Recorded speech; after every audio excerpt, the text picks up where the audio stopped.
jealousy don't kill them. Sọ̀rọ̀ ti pa wọ́n dànù.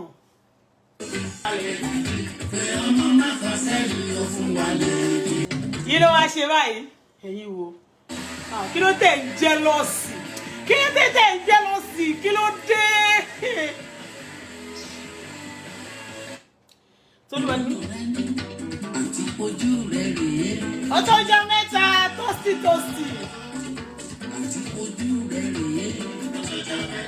Kí ló kúkú ṣe táwọn ìfaramọ́ra kó máa lọ́kọ́ yín. Àbá báskẹ̀lẹ́lẹ́.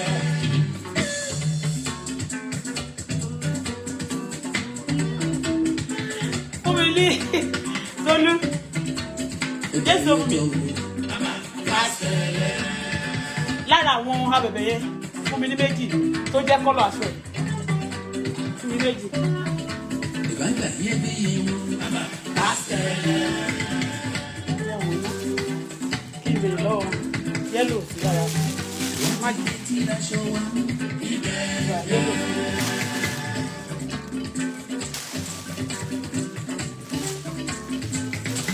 This one look like yellow also. Níbi tá lọ́mọdé tí fọmú lùlù fọkùnrin jó. Àbá pàṣẹlẹ̀. A ti kó ọyàn yẹn kò jẹ́ kó ṣèkì. Bí tó ti ń lùlù fọ́ náà fọmú lùlù fọkùnrin jó. Ẹ̀yin báwo?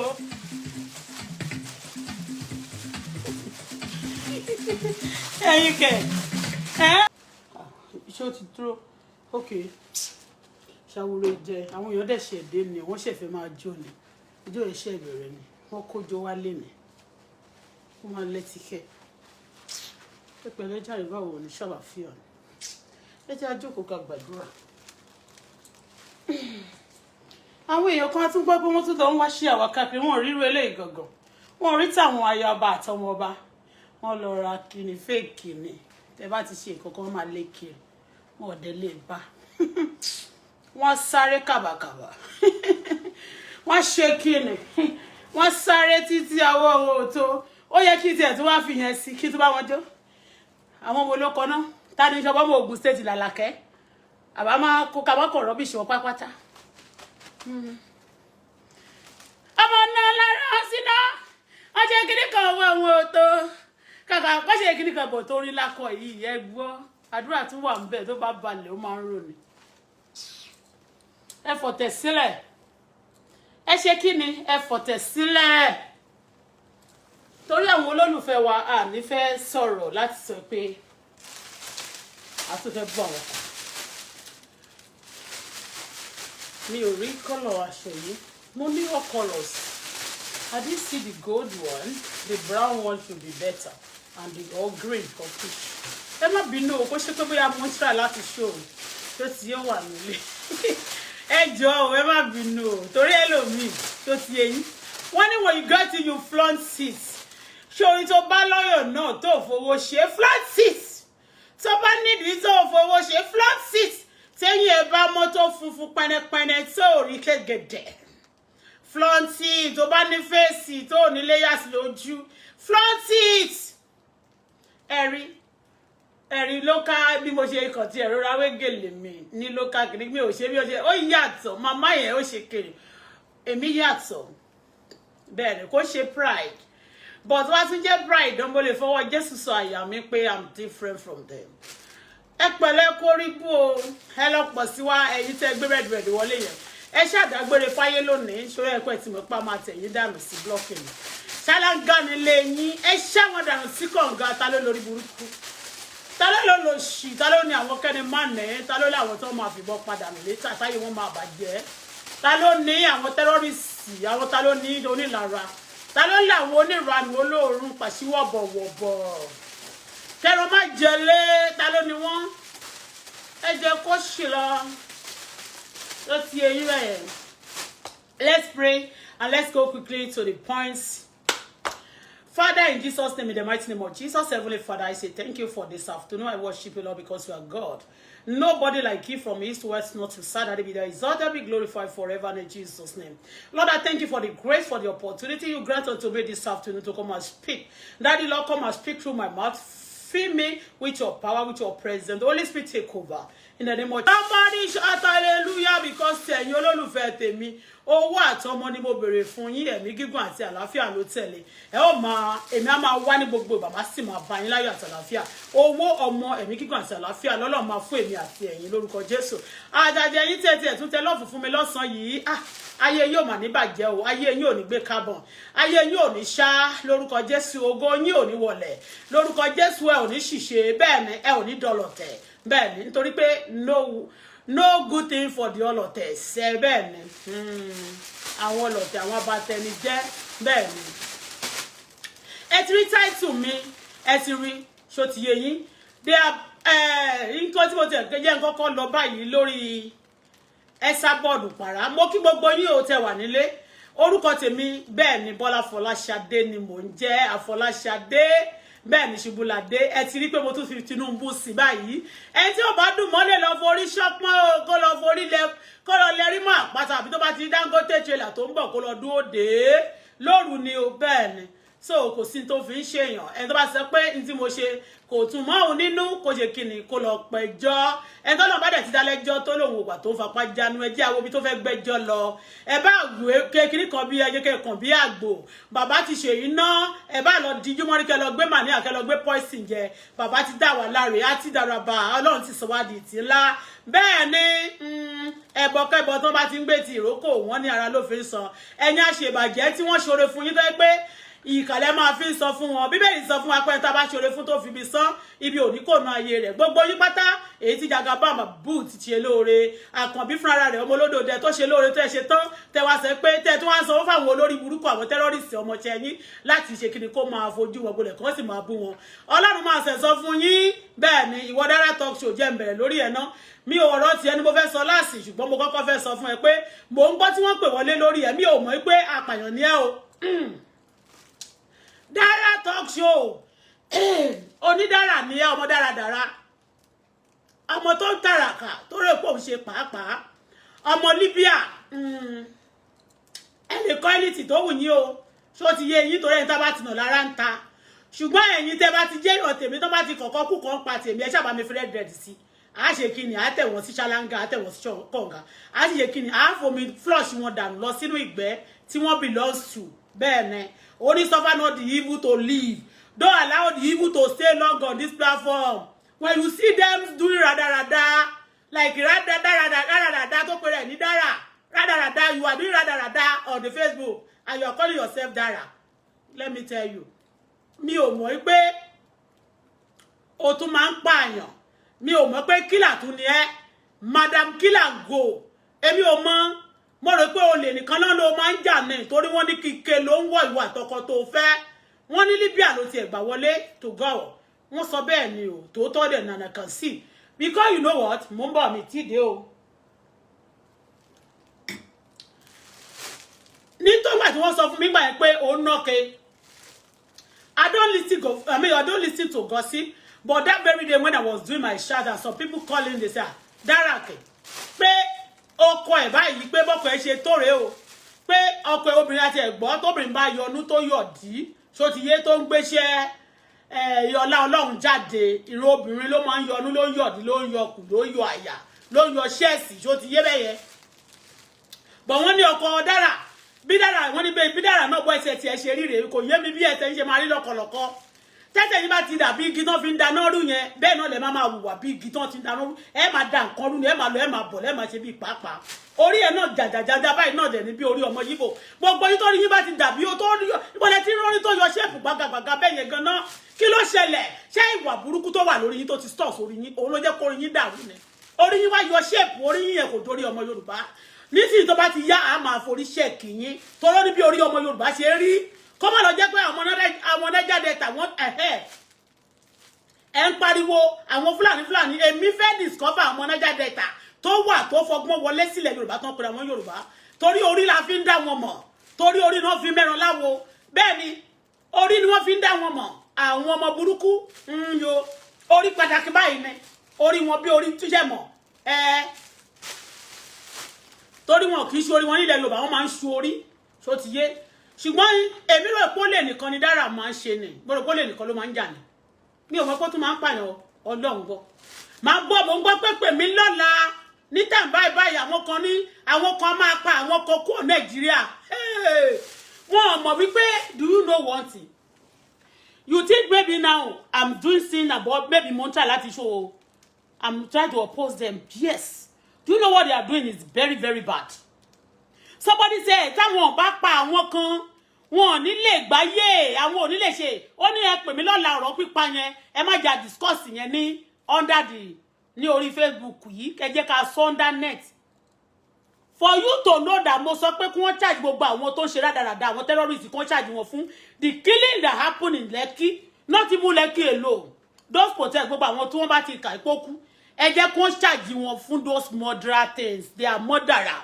they are terrorists ní orí Dara talk show mo kàn wọ́kọ̀ ju torí mo kàn lọ lórí bí mo ṣe fẹ́ jáde because I love to sleep ó yẹ kí ti jáde látara ṣe mọ̀ pé mo dẹ̀ ṣe ṣọ́ọ̀bọ̀ mi tí wọ́n ṣe kan nílé mi ò ráyè sùn dáadáa I love to serve my sister so that when I come out your face will not just look like ojú Esabod bí ojú àwọn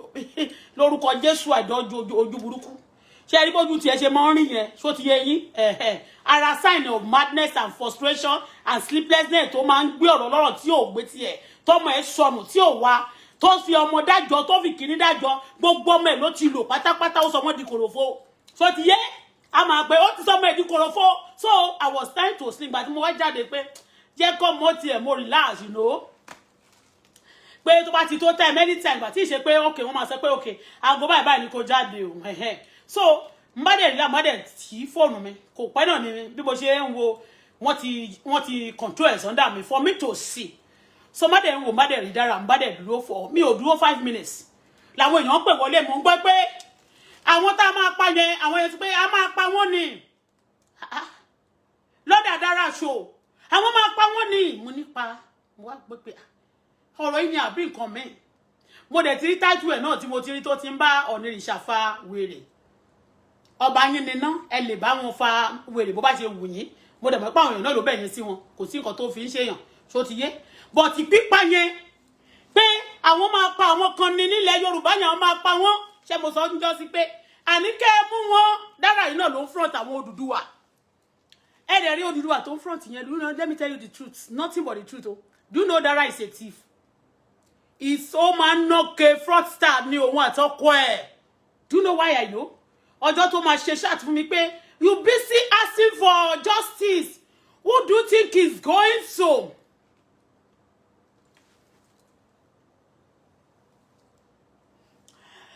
you are asking for justice who do you think is going to stand for you wo jẹ́ sọ fún ẹ wọ́n gbá ẹ correct wọ́n ṣá ẹ lẹ́pàá báyìí wọ́n gbá ẹ straight away mo ní who is the stupid generation of the wicked? Who are you talking to? Let's say me talking to. Let's say me talking to. You on the platform, me be tanning. Let's say me talking to. Shut up, generation of Emilio Maria be yala ya eniko. Abori ya opene. I want any generation of God. I want the sapetans. Toda di te wa dirin ta ma teri yin pa. Iye re o ni Dara. Ó fi kàrẹ́ ṣe pé ẹni sàn wọ ayé rẹ̀ ní sàn ẹni dá ń wọ wọ́n ṣòfò sọnù wọ́n dẹ̀ ní gọ́ọ̀tì wọ́n dẹ̀ orí pláfọ́ọ̀mù mẹ́ àrífímọ̀ pọ̀ o ẹ̀mọ̀ ní yẹwọ́ ẹni sàn ẹni ṣọ̀mẹ́ fọ́ ìsàn sọnù yẹ wọ́n mọ̀ ṣòfò sọnù nìyẹn. Okay, let me even continue àwọn kan ti wà ń bí gbé mọ́ra ní o gbà tí mo wo Dara talk show ó yẹ kémi náà kọ̀ọ̀kan síbẹ̀ but mi ò kọ́ nǹkankan o mo wá sọ platform yóò lè lọ ṣe tiẹ̀ lórí platform ẹ má ní God láti wá sí kí má bàa fèpè bá tiẹ̀ jẹ́ fún ẹ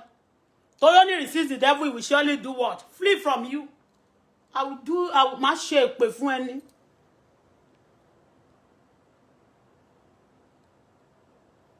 Okay Tókunbọ̀ náà ní you are very sick ẹni tó sick náà méjèèjì nínú èmi àtẹ̀yìn ẹ̀ mọ̀ tó bá ti yá pàtàn bá ti tẹ́ bá ti ó lóun fẹ́ lọ sẹ́wọ̀n wọ́n tẹ̀ fẹ̀ wọ̀nyẹn ń ṣàkóso pé wọ́n máa sú òun wọ́n tẹ̀ ti rí Ọ̀ọ̀ni fínná Ọlọ́run ló mọ̀ nǹkan tí Ọ̀ọ̀ni ti tẹ̀rọ yẹ̀sọ̀ ló lọ́wọ́ gbogbo wọn ṣá. So ní bá ń gbọ́ o tẹ́lẹ̀tẹ́lẹ̀ ó lè ní mo mọ̀ tí Dara máa ń jà because ó sọ ni wọ́n gbá ẹni correct but tó wake up mo ní torí tó bá nice Naija tó bá ti gbá ẹ bẹ́ẹ̀ yẹn Dara ló kọ́kọ́ sọ fún mi mọ̀ pọ̀rọ̀ tẹ́ bá sọ yẹn it has a meaning. You think you call me a fool, but you are exposing yourself that you are a thief, that you are evil. But she's only going to chat fún mi nìyẹn. Báwo kọ́ ìmọ̀ àti kọ́kọ́ fún gòkè, ó lè tẹ̀ mí kó ló fẹ́ gòkè. Tó bá fẹ́ kí fún ẹ látẹ̀gùn, ó máa pet mi ni máa fún ẹ látẹ̀gùn, ó ṣe mi ló máa tẹ̀. Wàá sọ tó ẹni tó bá tẹ̀ mọ́lẹ̀, òun náà máa fi pay màbí kẹ́sẹ̀ bó. Wọ́n ní wọ́n fẹ́ tẹ̀ nìkan mọ́lẹ̀ gòkè, èmi ò ní gbà fún ẹ. Àbí kí n máa yá tó bá tẹ̀ pé ó fẹ́ tẹ̀ mí nítẹ̀kùn máa yá gbá ẹ sí kànga. When I say, oh, see, everybody want to fight. I'm not fighting you now.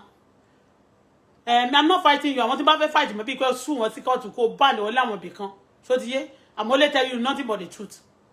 Nobody, nígbà bá gbọ́ pé wọ́n gbá ẹni náà bá tó wake up bó máa ṣe ní èmi nìyẹn o. Yẹn Dara. Mo ní nígbà yẹn ní bá ń sùn èmi náà mo máa sùn kú o. Ayé yín ò ní dá tí rí nǹkankan. Ẹ̀yin ẹ fẹ́ kú Ọlọ́run gbọ́ nítorí pé ẹ máa pariwo ẹ fọ́dùdùwà kò dẹ̀ ní tẹ̀yìn lọ́wọ́ torí kì í ṣe àwọn bó ṣe ń lọ lẹ́ ṣe yẹn ó lè níyìn at the end of the day nígbà tá a máa gbọ́ lẹ́nu ọjọ́ mẹ́ta àwọn Dara ṣe mo sọ wọ́n ti lọ ṣe GoFundMe wọ́n ti wá dìjà owó ti dà wọ́n rú bẹ́ẹ̀ ni àní wọ́n ti wá dàrú owó ìní gbogbo ìgbà tán náà fẹ́ ṣòdùdùwà yẹn náà selfishness ti wọ́n ní o wọ́n ti sọ́ta bá gbà ń sìn gbogbo la máa ní pọ́ọ̀sì ṣó ti yé torọ́ ọwọ́ Dara ti wọná ọwọ́ ẹ̀ ti jóná kò lè ríṣẹ́ gidi ṣe nílùú tó wà yẹn yàtọ̀ síṣẹ́ factory ṣó ti yé kò lè ríṣẹ́ ṣe yàtọ̀ síṣẹ́ ọmọ rẹ̀ kó gbọ́ ṣó ti yé mẹ́ because ó ti jalè ó ti wọ rẹ́kọ̀dù pé ó ti jalè rí wọ́n ti gba ìka Dara ti wọná so that's why she's crying every day ìyá yìí ti pọ̀ jù ìyàwó ló pọ̀ fún ẹ̀ ìyá pọ̀ ìyá ń jẹ́ ló gbégò sójú ìgò tó fi kéra ló gbé ìgò fake ló gbé sójú ló máa lo wíìgì ló máa ṣe ẹsẹ̀ wíwọ́ bí ẹsẹ̀ akọ́rọ́ tó fi ń ká kòkó ló máa pariwo wọ́n máa jáde lọ ní ọmọ tó bí bóyá wo bí mo rí mi ò mọ̀ ibi tó wà ń bẹ̀ yẹn nìyẹn máa jókòó sí òkèèrè lẹ́ máa pariwo wọ́n gbọ́dọ̀ lọ jà ní o wọ́n máa lọ jà ṣé èèyàn kan lè bá gọ́ọ̀mẹ̀ntì jà pẹ̀lú ọmọ gbogbo ìbọn tẹ́ máa dó síwájú ẹ̀ ṣe máa sọ pé fẹ́ borí àtolórí burúkú no mo ń gbọ́ in tó wá fọ́ bá fún mi bá má tiẹ̀ dárúkọ ẹ̀ pé jẹ́ ó máa ṣòṣe orí burúkú ẹ̀ ló ti ń ṣe orí burúkú ti pẹ́ ìgbà tó pariwo ń sìn tán dẹ̀ yọ October 10 gbogbo Nàìjíríà máa jáde ni a máa lọ gbàjọba lọ Buhari Olúwa mà gbà mí o mo màmá kàn tiẹ̀ rẹ́rìn pé ẹ mà gbà mí o ẹlòmíì a máa lálàá àlá tí ò lè ṣẹ mo ní well I just looking at them but lẹ́ni mo gbà tó tún kọ̀tọ̀ ẹ̀wà sọ́dà mi mo ní bí a torí pàtí sọ pé à ń bọ̀ lórí ọ̀rọ̀ Ọ̀ọ̀ni mọ̀ tí mo fẹ́ sọ ní bá ní mò ń bọ̀ lórí ọ̀rọ̀ Ọ̀ọ̀ni you don't know what I want to see n bá ń gbọ́ pé a máa pa àwọn kan ní tá a bá ti pa wọ́n ká ṣó wọn ò ní gbà wọn ò ní jẹ́ kí wọn ò ní mọ̀ pa serious ṣé mo sọ fún yín mo láwọn ló pààyàn níbi bẹ̀yẹn they only position those things mo ní kẹ́ lọ bá àwọn tó béèrè fún Odùduwà yẹn they position those things it's not a lie I tell you they position àwọn tó ń sponsor wọn they are terrorists àwọn ni wọ́n ń wá Fúlàní àti ìrìn Fúlàní kan tó ń mú jáde lọ́jọ́ kan báyìí ẹ̀yin ni Fúlàní Dara is one of the Fúlàní Esabod yẹn no sure toro òun yẹn mọ lele kíní ni wọ́n sọ mo dẹ̀ máa sọ story fún yín toro òun yẹn wọ́n ti sọ fún mi o àwọn everybody mọ̀ pé kì í ṣe ọmọ Abọ́dẹrìn wọ́n ní ìyá ẹ̀ ó máa wá ń fọlẹ̀ ní onígbàlẹ̀ ni wọ́n ń pè ìyá ẹ̀ níbẹ̀ yẹn Olúṣà gbọ́rọ̀ kàrẹ́ Olúṣà ìyá ẹ̀ wá ń fọlẹ̀ nílé Abọ́dẹrìn ni wọ́n ló ń bá wọn people yẹn fọlẹ̀ irú bàbá kan báyìí tó ló wà lórí Facebook wọ́n ló ń bá wọn fọlẹ̀ bàbá tí wọ́n ní bàbá tí ẹ̀ wá ń fọlẹ̀ fún ó máa ń bá wọn gbálẹ̀ ó dẹ̀ máa bá wọn fọlẹ̀ á bá wọn fọgọ́tà ìyẹn Abọ́dẹrìn ìyẹn tó ló kó wá sọ̀rọ̀ ẹ̀dá Abọ́dẹrìn torí ilé ọlá máa ń wù wọ́n ṣó ti yé bẹ́yẹn ẹ ti mọ̀ pé yẹn ná ẹ tẹ́ bá ti rí ṣèpò orí ẹ̀ máa ti mọ̀ pé ṣèpò àwọn bẹ́rìbẹ́rì ni àwọn mọ́là kan tó máa ń wá láti Nìjẹ̀ yẹn ṣó ti yé yín ẹ rí ni ṣèpò orí ẹ̀ ní kí ṣe rọ́ o she's a terrorist for real for real ni mo sọ fún yín ó máa léde àwọn protest yìí ni ọmọ kan ti wà torí pé ó ti fún gbogbo ọmọ ti ẹ̀ dájọ́ bí ojú ti ẹ̀ bẹ́ẹ̀ bí pé gbogbo ọmọ parẹ́ ló ṣe rí ó ti fún gbogbo ọmọ ẹ̀ dájọ́ the last one ó ti lọ fún ó lọ ṣe ọyàn ó lọ ṣe dí ó lọ kó omi pure water ó lọ kó sọ́yàn.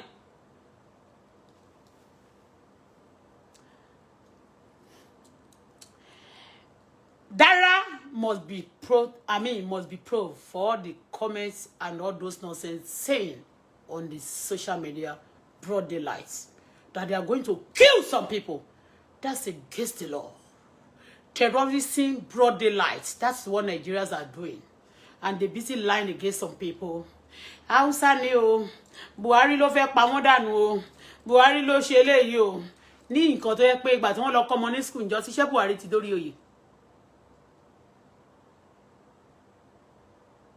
In tó wá tún sú mi ní pé wọ́n tún máa dárúkọ Bọ́lá Tinubu ìkan tó sọ pé àwọn máa pa Bọ́lá Tinubu ọmọ olè. Ẹni tó sọ yẹn ó lè ní o. Dara tó ń sọ yẹn ó lè gidi. Kò sí àpò anybody tí Jagaban Babu ti kówó. Kò sí. Ṣé ẹ̀yin tẹ́ máa rí àkáǹtì tó bá ra àkáǹtì tèmi lẹ́sìn wọ́n á jà mí lólè. Wọ́n jà mí lólè ó sọ fún mi pé àwọn tó jà mí lólè ń pò dá. Kí ló wá dé? Daddy mi Jagaban ẹjọ́ sá mo kàn fẹ́ sọ̀rọ̀ bó jẹ́ okay kí Jagaban tẹ̀ wá kó Nàìjíríà. Ṣó lè máa mólè ni? Ẹ̀yin gogo de original olè tẹ́ mọ̀ pé àwọn tó ń struggle yẹn báyìí táwọn òyìnbó bá ṣiṣẹ́ wọn tẹ́ tún lọ lu wọn ẹ máa jí wọn lówó. Ẹni owó ìṣèjíjí. Dara tó jẹ́ pé ike oníke báyìí ni wọ́n gbọ́dọ̀ gbé kọjá lẹ́gbẹ̀ẹ́ ó ní grabbers lẹ́gbẹ̀ẹ́. Tó bá ti rí Dara níbi tó bá ti fẹ́ gbowó ní ATM yá ṣe kíni yá sún sẹ́yìn kó jẹ́ kó lọ jìnnà tó ló ní grabber lára tó bá ti ń fi pin ẹ̀ sí báyìí ó máa calculate ẹ̀ ni ó máa gbé mi ní gbogbo ó máa lè jìnnà sí ẹ tó bá ti wà ń sọ̀rọ̀ àndíyàn tó bá ti fi grabber sára ó máa grab gbogbo tó bá tẹ̀ sí orí machine ó lè gidi ni Dara dá lọ́mọ yẹn ó pè rẹ̀ ń Dara you are rada on the Facebook.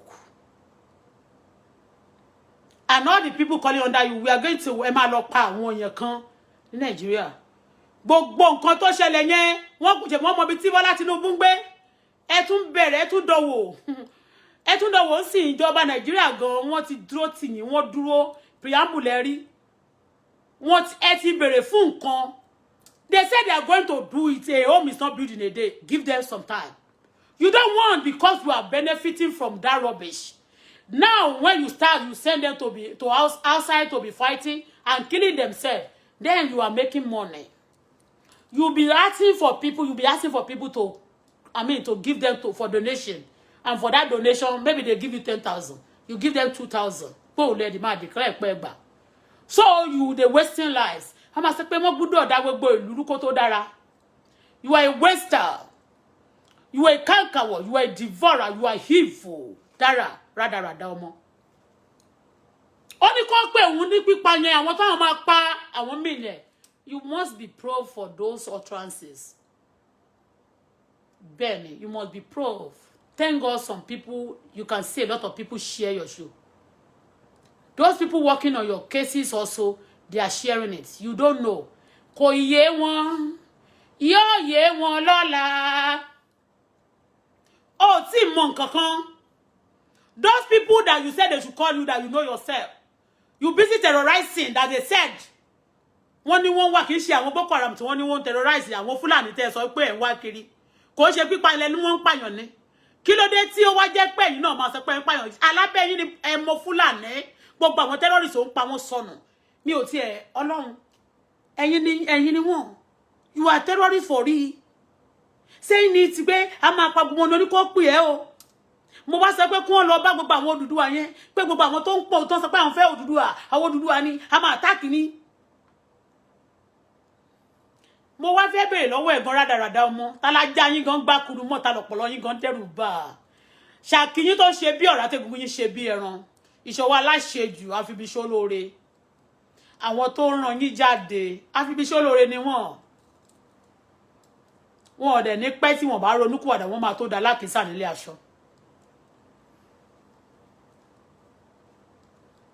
Àwọn máa lọ mú àwọn ọmọ bọ́dílé àwọn ọmọ ilé Bọ́lá Tinubu yẹn àwọn máa lọ pa ni lójúkorojú ní broad daylight. There is nothing gave you the audacity and the power to say that on the social media. Where you go to somebody's house and kill the person.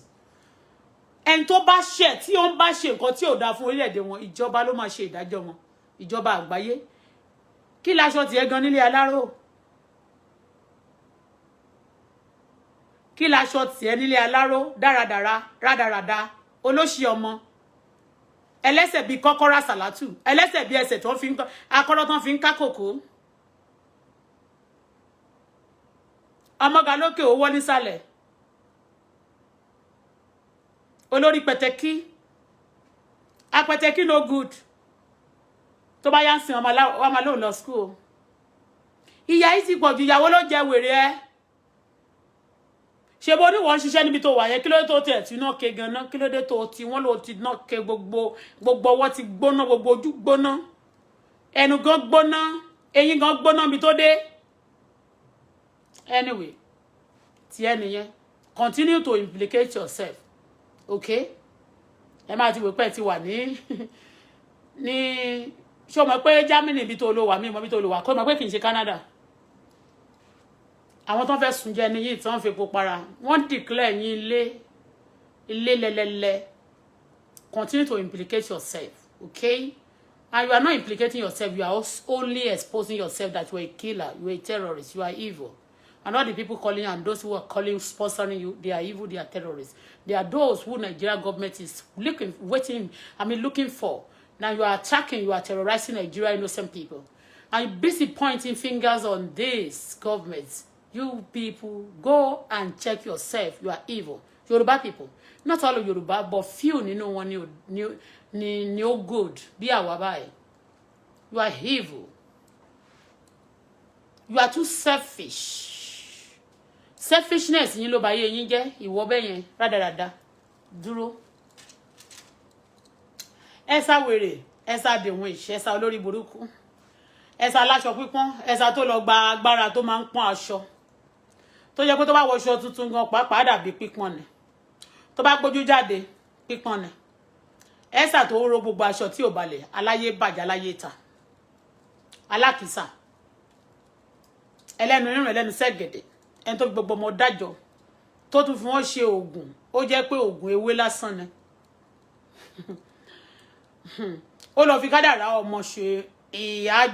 àjò yẹn ò pọ̀ owó olórí ibú ó gbogbo wáyé you are too jealous you are too mean a máa ṣe pé àwọn kan wọ́n ṣe jealous a máa ṣe báyìí wọ́n ṣe jealous mo ń gbọ́ tó sọ pé èmi ló ń báyàn pé wọ́n sọ pé wọ́n ń ṣépè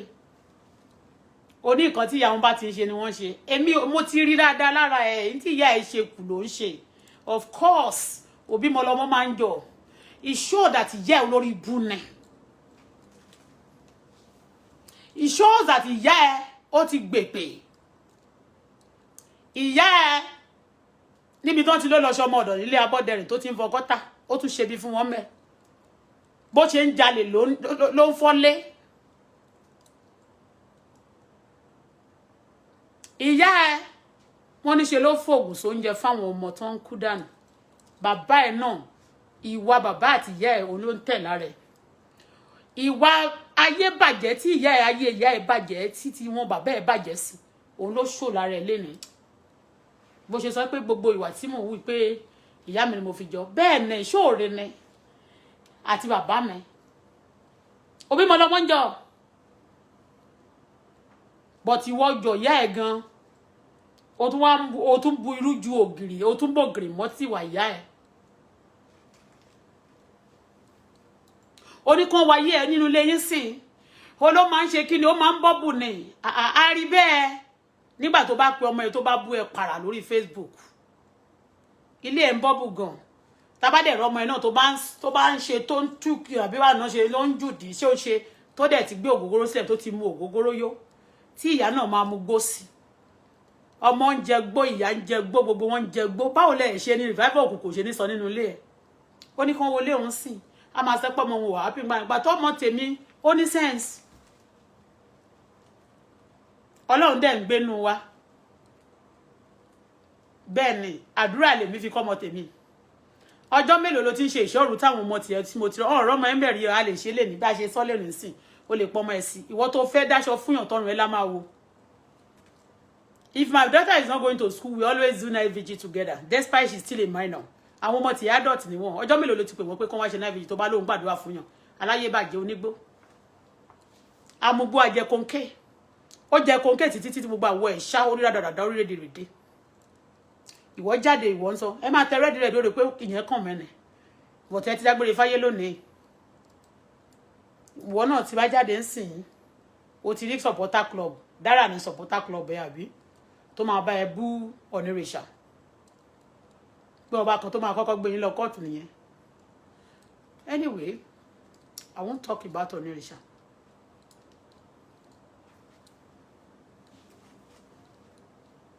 Ìwọ ń sọ wípé jealousy kí ni wọ́n fẹ́ jealousy lára ẹ̀ ó ní if you got it you front it tílé bá sàn yàn àwọ̀ là ń wò àwẹ̀ ò dá ilé òsàn ayé òsàn ẹ kò sàn mọ́ ẹ táyé bá sàn mọ́ ẹ ni kò ní máa ti kékeré lọ ṣe kò ń ṣe pé ó ń hàtì kò ń ṣe pé ó ń pawó wọlé ó lọ́mọ ẹ ń ṣe tíṣà tó dẹ̀ ló ń ṣe yẹn àwọn tó máa kọ́ ọmọ tì ní ilé ni wẹ́ ó ń ṣiṣẹ́ ṣá wọ́n dẹ̀ ń san pàháwà náà kọ́bọ̀kọ́bọ̀ fún kò yẹ kí n condemn iṣẹ́ tó ń ṣe yẹn ṣùgbọ́n because you condemn people you believe you are somebody ayé ọmọ ẹ bàjẹ́ ọmọ tó ń ṣe tíṣà ó mọ ọdún tó máa kó 5,000 jọ ni ó wá ní pé ó lọ ṣèdí ó lọ ṣọyàn àwọn kan lọ ṣe àwọn kan dẹ̀ ti ṣe rí tó blame wọn tó ń sọ pé wọn náà ṣe kò dáa ṣé òun ẹ̀pá yìí ẹ̀ bàjẹ́ ni abèrè níbo ni second born ẹ̀ wà bó ni second born ẹ̀ wà àjọmọgbé gbọmọgbọmọ ìwọ lọ gbé ṣáàtì yẹn wọn lọ gbé sórí ibẹ̀ yẹn kò sí yẹn ò káyé that was last year nìyẹn year before kò tẹ́ ń ṣe last year gan year before nìyẹn that's 2018 November olọgbé yẹn jáde kí nìyẹn fẹ́ ṣe fáwa ọ̀dẹ̀ alákòógbéta àti gbẹ́tẹ̀sí dànù ànígbé agbé tuntun dání ìwọ sì gbé ti àwọn tèṣí àti ti gbogbo ọdún tó ti pẹ́ tó nídùn ògbé dání aláyé rébéwébéwú aláyé ta a máa rò pé òun lọ́rọ̀ lẹ́nu ó mọ̀rọ̀ ìwọ tó yẹ pé ó máa sort ráyìn torí ẹ̀ ló ṣe máa ń jáde last you want to talk on people you want to chat on people's chats you got no brain of yours your brain is down it's so ti yòrò your brain tó ti defroze brain ó dẹ̀ gbúdọ̀ block ni brain ẹ ti ó ti flat ó ti yòrò kò block mọ́ ọpọlọ tó yẹ kó fi charge battery ẹ ó ti ṣe kíni ó ti bàjẹ́ bákan náà charge ẹni tó yẹ kó fi charge ẹ náà bí plug ó ti ṣe kíni ó ti sọnà you miss it you lost it and you are full of wickedness aláyé bàjẹ́ ó máa ní kán máa jáde pátó ọmọ pé àwọn ọmọ ẹ ti kú sáyé òkú ayé làwọn ọmọ ẹ that's why you are telling children to go out attack the government. How do you think the government is little or the innocent youth? Not all of them that are innocent. Àwọn tó ń ṣe terrorists, majority tó ń ṣe terrorists in Nigeria, they are youth. Àwọn tó ń jalè in Nigeria, majority are youth. Àwọn tó ń rob in Nigeria, majority are youth. I'm not against them, but let us cause it's pay. You already tender what you want to the government of Nigeria, and they promise to do that. Even for those who died, they promise to release some money. Kò pẹ́ rí àwọn tó ti ẹ̀ ṣiṣẹ́ pension kan tí wọ́n sanwó fún wọ́n tètè release owó fún wọn wọ́n ti ń fáwọn èèyàn lówó bẹ́ẹ̀ yẹn pé àwọn kan wọ́n fi consult wọ́n tó ló kéré tí wọ́n bá fún yín rárá ẹ máa ní wọn ò fún yín gbogbo tó dẹ̀ bàjẹ́ náà tí wọ́n ń sun owó náà máa fi túṣe àwọn dẹ̀ sẹ́ pé kò sí employment in Nigeria dọ́sí iléeṣẹ́ wọ̀nyẹn tán ti bọ́ọ̀nù yẹn tán bá fi owó wọ̀nyẹn tán fẹ́ fi repair tán bá tún fi kọ́ iléeṣẹ́ ńkọ́ you are a destroyer àná dẹ̀ kó àwọn ọmọ ẹ̀tì ẹ̀ tó ti kú sáyé okó wọn pamọ́ wàá máa sọ pé wọ́n gbọ́dọ̀ máa ṣe because nínú kíní yẹn lẹ ti rí jẹ àríjẹ ní màdàrú òbàyéjẹ́ terrorist orí Facebook aláyé ta aláyé rébéwú ìwọ ní fọ́ọ̀kì yálà ìyá ẹ̀ lórí burúkú fọ́ọ̀kì ìyá ẹ̀ kí àwọn àlùjọ̀nù kan fọ́ọ̀kì ìyá ẹ̀ káyé ìyá aláyé ẹ̀ bàjẹ́ kó ta kó má rí bá ti ṣe gbogbo yín tẹ bomi síbí yẹn kẹ má rí ọ̀nà gbégbé àmọ́ kọ́nà yìí dàrú kẹ ṣòfò tọmọtọmọ kẹ ṣòfò tí tẹ báyìí ti bímọ kẹ ṣòfò tògótògó kí igi máa fọ́ọ̀kì yín kí mọ́tò máa fọ́ọ̀kì yín kálùjọ̀nù fọ́ọ̀kì yín ọ̀ kí àrá fọ́ọ̀kì yín kí iná fọ́ọ̀kì yín kí gbogbo nǹkan ló wà láì kó máa fọ́ọ̀kì yín ọ̀ iye yín ò ní dáa màá jó fi kọ́ọ̀sì yẹn ni oríṣiríṣi èpè ló wà designer ones màá ní kó já vessel this time around mi ò kí ń jẹ́ kó lo tons mọ́ vessel náà máa já sílẹ̀ yín ìran yín ò ní lo tán you don't want people to talk you want us to let us call a spade a spade ẹ̀yin aláyé tan aláyé jákujàku àwọn olè wọn ò fẹ́ ká sọ̀rọ̀ tí wọ́n bá ní wọ́n lù tọjọ́ tán lọ sákùrẹ́ tán náà fẹ́ lọ ṣe olè náà lọ jà bẹ́ẹ̀ wọ́n sáré bó ṣe jalè tán kọ́ má bàa tẹ̀lé ó finá sílé àwọn yúùtù òṣì kó ṣe gbogbo yúùtù o yúùtù bá ti jẹ́ tó ṣì ó ti mọ́ra ẹ o bí àwọn yúùtù tó bá wá sábẹ́ platform yìí sí tó bá ń ṣépè tó bá ń bómi ẹ ti mọ̀ pé ó lè ní wọn ẹ ṣàdójú wọn mọ̀ terrorist ni wọn ó ti ẹ̀ ká fi wọ́n sílẹ̀ gan ká má tiẹ̀ sọ torí wọ́n wà lórí Facebook dáadáa àwọn FBI àti gbogbo àwọn United Nations àti gbogbo àgbáyé wọ́n ń ṣọ́ wọn sìn wọ́n ní wọ́n ń protest wọ́n fẹ́ yọ èpè wọ́n ní wọ́n ń gbé wọn pamọ́ tán bá pa yín wọn tán bá pa wọn wọn ni wọ́n pa wọn téèyàn bá ti jalè wọ́n máa mú of course wọn ò gbúdọ̀ yìnbọn ẹ tún ní kán máa mú wọn wọ́n tún gbé wọn pamọ́ olórí burúkú ni ẹ́ Dara ó ní wọ́n mú gbogbo àwọn èèyàn tó jalè wọ́n ní wọ́n lùtù wọ́n máa ń lùtù gbogbo ìlú tó bá ti ń jalè you are encouraging thief kán máa jalè káyé àwọn èèyàn máa dára. Is that a country that youth is not serious, that they are on serious elements? They love to steal more than to work. You want that country to be nice. Àwọn youth ló ń ṣapátá ló ń pààyàn ló ń fẹ́ jẹ̀wẹ̀. Youth ló ní gbogbo àwọn oríṣiríṣi àwọn àjálù oríṣiríṣi nǹkan tó ń gbéyàn pa tó ń rọ́ọ̀bù ní Nàìjíríà tó ń ní àwọn ìbọn tí ò sí lọ́wọ́. Àwọn gan tí àwọn politician mi bá fẹ́ lo àwọn gan ni wọ́n ń lò. I'm not against youth, but you want me to be deceiving you? Ìjọba fẹ́ kí ìjọba gbéjọba àwọn bàbá yìí kan gbéjọba lẹ̀ for America, but most of you are jubilating that America the power come back to Biden àbí kí náà lórúkọ ẹ̀ ń jẹ́. You don't know ṣé arúgbó kọ́ ni Biden ni ètò wà l'America ṣé arúgbó kọ́ ni àbójọ young person lójú yín ó ti jẹ́ vice president rí ó padà wá jẹ́ the president ẹ̀dẹ̀ yóò ń sìn ìgbà tí Buhari náà wọlé bàbá Buhari mi ìbú yín o ṣé bẹ́ẹ̀ ṣe ń jubilate ẹ̀yin tó yẹ pé ìwà consistent tó bá sọ pé èèyàn ò wà consistent gangan ni ní wò ẹ kàn máa bẹ́ẹ̀ ni ẹ máa ń ṣe làwùlàwù ẹ máa ń ṣe bàlàbàlà ẹ máa jókòó ẹ ní kọ́kọ́ wo nǹkan torí pé ẹnìyẹn ti wọlé torí pé you just want that person you don't even know the reason why tẹ̀fí want ẹ̀ kó wọlé tó bá ti wá ṣe tán you just want because ilé kan ní kó wọlé ẹ kàn wé pé you just say it. Do you have your brain at all? Do you? L'Amẹ́ríkà yẹn ṣé arúgbó kọ́ ló wọlé ṣé wọ́n kàn wọ́n dẹ̀ máa sọ YouTube sí àwa YouTube ṣé gbogbo àwọn èèyàn tó bá dẹ̀ ti kọjá 50 Nàìjíríà kan lọ pa wọ́n sọnù ni. Adé náà di ìmù tẹ́ bá tiẹ̀ wá jẹ́ YouTube tó dẹ̀ kì í ṣe is that not the golden ẹ fẹ́ pa àwọn golden the head that lay the golden egg àbí àti egg tí ò da ẹ fẹ́ pa wọ́n àtàwọn ìkókó rẹ̀ wọ́n tẹ YouTube ló yẹ kó ṣe YouTube olè YouTube tó ń lùtù ṣe ń lùtù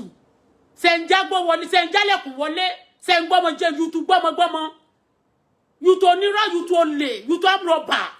YouTube tó jẹ́ pé tó bá di Christmas time báyìí wọ́n máa bẹ̀rẹ̀ láti period báyìí tí màá jẹ́ nǹkan tó ṣẹlẹ̀ wọ́n fẹ́ àwọn tó ń sọ fún wọn yẹn wọ́n ti sọ fún wọn máa àwọn tó sọ fún wọn fẹ́ lọ jalè ní onínú kíní yẹn sìn December tí ń bọ̀ wọ́n bá ti wá jalè wọ́n fẹ́ lọ party wọ́n fẹ́ ṣe party nìyẹn o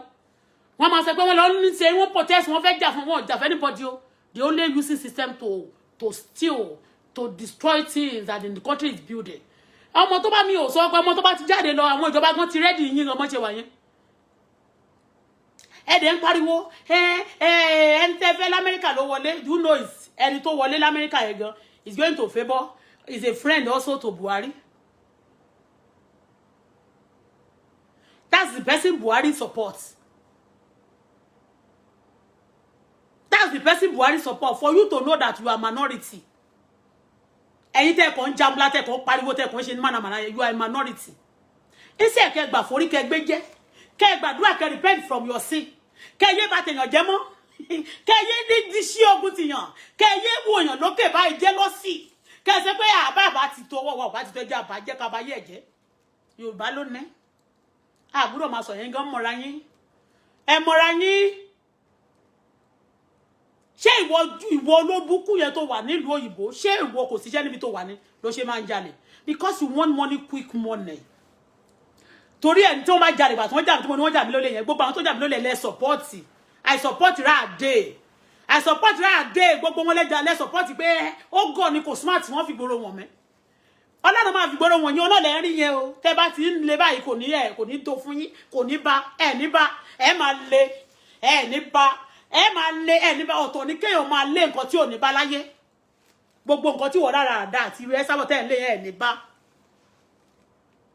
Because there's no country. You just want to oppose, just want to be a president, you just want to be you want to be in power. If I test the power, that's not the way to do things. I know that you are going to mislead Nigeria. Do you know how many years people are return for over 12? I think it's going to 30 years. People are if you are local. 90 kini wọ́n overtake it over 88 àbí 89 ni wọ́n ṣe kini ó fẹ́ lò tó 30 years kó tó padà wá sí power. You just start your Oduduwa, it's not even up to a year, and then you want to get it that very day. O lè níyìn for your own selfishness. Àtọwọ́ tán sọ pé wọ́n máa gba báyìí, ìwọ ló máa jẹ́ president, ìwọ ló máa jẹ́ báyìí, ìwọ ló máa jẹ́ gbá, ìwọ ló máa jáwo. O lè náà ní gbogbo wọn fẹ́ jáwo. No love among them. They just want to hold the nail. Allocation in nail. Owó tó máa wá sàkáǹtì wọn go for me yìí náà ni o. Olórí ibu ni yín mẹ́. Ẹ̀sà wish. Olè. Àwọn ti sọ táwọn youth Yorùbá jáde ń sìn àwọn youth yẹn wọ́n tún ti ń wá. Ṣé mo wo tí wọ́n jíńjọ́ sí àtòúnjẹ tó ń jẹ wọ́n ti jẹ́ tán àbí wọ́n ti tà tán. Wọ́n tún ti ń wá bọ́n ṣe máa jáde lọ jalè nìyẹn o. Wọ́n tún ti ń wá bọ́n ṣe máa jáde lọ jalè nìyẹn o. Tó ṣe sọ pé ẹ jáde lọ ẹ má gbà fún wọn. Olè. Àwọn bàrà ò bá ń san. Àwọn kan ti dúró dè yín this time around. Ṣé bẹ́ẹ̀ sọ pé kó ẹ̀ǹdí sáàsì kó tún máa mú yín gbà tẹ́ bá lùtù. Kẹ́ tún máa jalè kan tún máa mú yín. Ẹni kó máa yìnbọn wọn tún máa kó yín sẹ́wọ̀n wọn tún lè rẹ̀ tún lè lẹ́wọ̀n. Ẹ máa lọ ìkan lẹ máa ṣe nú ẹ̀. Ìdà kẹ́ dúró kó jẹ́ kó máa yìnbọn fún yín tẹ́ bá ti jalè. Ọ̀kan mú yín sẹ́wọ̀n ìkan ló máa ṣe. Ní Dubai ní Saudi Arabia tẹ́ bá ti jalè wọ́n máa gé yín lọ́wọ́ kékèké. Tó bá jẹ́ kó kélé gbé wọ́n gé orí yín. Èyí tó bá pé kíní kan ló ṣe wọ́n gé ẹsẹ̀ gbogbo òfin ló ní kíní. Ìlú tí ò bá ti sófin kò ṣẹ̀ṣẹ̀. We want Nigeria to be good, to be strict and be kéwọn dẹ̀ dúró káwọn tó bá dẹ̀ kù náà kí justice wà. Ó ní Nigeria fi lè better kò ń ṣe ìjọba ni kì í ṣe Buhari ló bà Nigeria jẹ́ o. Dáradára àti ẹ̀sà wíṣì olórí burúkú kó àwọn fake ọmọ ẹ̀ jáde torí àwọn ọmọ ẹ̀ ti di fake. Ọmọ tí ò bá ti bímọ tó lọ ṣèdí tó lọ ṣọyàn tó lọ tún fẹ́ yín ti kẹ́ yín ti ń kẹ́ nígbà tí ò ti kú tó ti ń kẹ́ nígbà tó wà láàyè. Ẹnu rùgbù báyìí nígbà tó náà ń ṣọyàn lọ́wọ́ ni wọ́n bá sáré fẹ́ yín fún pé kí ayé dókítà má bàjẹ́. Àwọn tó dẹ̀ máa ń ṣe náà àwọn ti Turkey náà olóbùkú ni wọ́n eyín wọn máa ń pọ́n báyìí ní tó máa ń mu tíì kan tó máa ń jẹ́ kí eyín wọn pọ́n. Wọ́n máa ń mu ṣáì ni wọ́n ń pè. Wọ́n máa ń mu ṣáì eyín wọn pọ́n wọ́n tún wá rẹ́yìn tó tún pọ́n jẹ eyín lọ. Wọ́n ní ẹjẹ́ àfọyín ìka tó ṣe silicon. Àwọn fake ọmọ ẹ̀tọ́ àwọn ọmọ ẹ̀ ti di fake. Ọmọ tí ó bá ti bímọ tó lọ ṣèdí tó lọ ṣọyàn fake ni gbogbo nǹkan ẹ̀ fake. Ó wá sọ pé ńgbà tèmi àwọn kan ò ní capital èmi Bọ́lá ò ní capital mo gbọ́ mi ò lè purọ́ pé mo ò tí ní capital ṣùgbọ́n tí mi bá ti ní capital náà àwọn tó bà capital mi jẹ́ ní káàbí ṣùgbọ́n tó bá jẹ́ pé bí ewé ń sìn ṣó mọ̀ pé wọ́n ń fowó bẹ̀rẹ̀ wọ́n ló ní copy area àbí tó ti máa ń copy ẹ̀ ò ń gbọ́ wọ́n ló ní area àbí tó ti máa ń copy ẹ̀ tó ti máa ń copy and paste sólò fowó bẹ̀rẹ̀ ṣó mọ̀ pé business yàtọ̀ sí business wọ́n tó lè mí ń tà auto money ni ìbá jẹ́ auto manual ẹ pé ẹ̀bá pè ní auto korodomu auto ṣáà ni wọ́n fọ́tò sí pọ̀tẹ́ ẹ̀yìn àmọ́ orúkọ ewé yín gan ìyá tó ń ta gbó tó mu gbó àwọn ọmọ ní ilé òun ó máa ń wà bubbly every time ni èṣù ń ṣe revival nínú ilé bẹ́ẹ̀ kò ní wà bubbly yàtọ̀ sí bubbly for Satan nílé ẹ̀ ń bubbly fún bí pé káwọn ọmọ ẹ̀ kan máa fẹ̀ṣẹ̀ bá yí ara wọn jẹ́ kó o pè wọ́n kán já ẹ ní wọ́n ní kó o sọ pé wọ́n báyìí kán fún ẹ wọ́n ní pé ṣe you crazy you better shut up your mouth can you let me be. Ó ní ilé ẹ̀ revival òkùnkùn ló ṣẹlẹ̀ ń bẹ́ẹ̀ ìyá wèrè olójú kọ̀ǹdọ̀ wọ́n máa polówó cream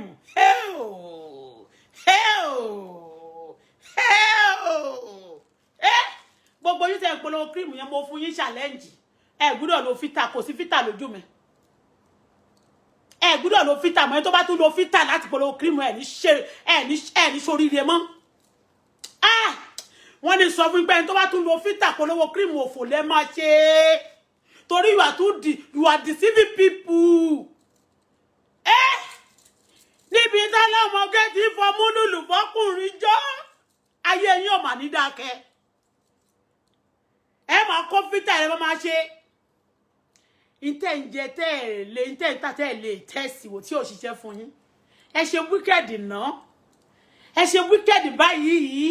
Mi ti ra Hausa gan tó ṣe cream tó ṣe bóra cream. Tó bá dẹ̀ ti wà kẹ́jẹ́ mọ̀ mi lè sọ àwọn Hausa Èkó tó dúdórúkọ Hausa o. Ní ilẹ̀ Hausa lọ mi ti ra wọn tó ṣe tó ń tẹ cream tó ń bóra kí ló ṣẹlẹ̀ gan-an kí ló dé Esabod ń polówó cream wọ́n lọ ṣe screenshot wọ́n lọ sí studio wọ́n lọ ya photo wọ́n bá wọn fi color elomesi wọ́n fi gogu color sí wọ́n fi àlùjọ̀nù gogu wọ́n fi gbogbo ẹ̀ sí wọ́n máa polówó cream fún wa wọ́n máa sọ pé color mi àwọ̀ mi ní ẹ wò àwọn ohun kedere ló bá jóná àwọn ohun ò dá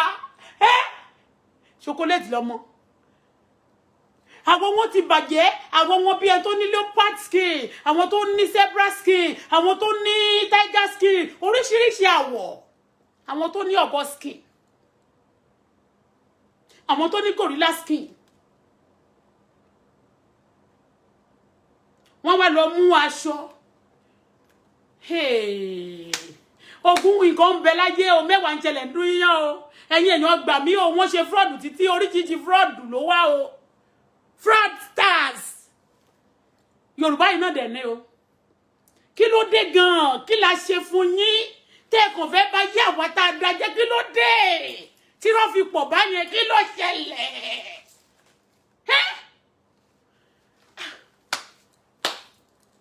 ẹlòmíì báyìí kò lè ṣe fídíò láì lo Snapchat kí ló dé gan ẹ̀wọ̀n èèyàn ẹ ti máa jẹ́ káwọn ẹ ti pé ẹ máa jẹ́ káwọn ọkùnrin wọn mọ̀ kàn rajà òkùnkùn ní tí wọ́n bá ti wá rà tán wọ́n máa manage àwọn náà máa package àwọn èèyàn máa sọ̀rọ̀ àwọn èèyàn fáyà nìkan fáyà nìkan lọ this is me o natural kìíní kan anyway má jẹ́ ń ṣèlérí má jẹ́ ń lérí. Esabod ó ní tó bá ti ṣe ó ṣe báyìí ni ó ń polówó ìwọ ń polówó cream Esabod ó ń polówó cream fún yàn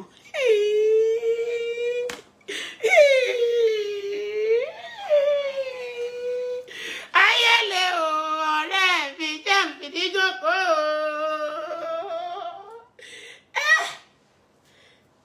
ó ń polówó cream àwọn tó ti polówó cream tẹ́lẹ̀ fún abájọ tó bá báyàn polówó cream gan skin tí ẹ̀gan máa bàjẹ́ kò ṣe pé o máa bà cream yẹn jẹ́ tó bá báyàn polówó cream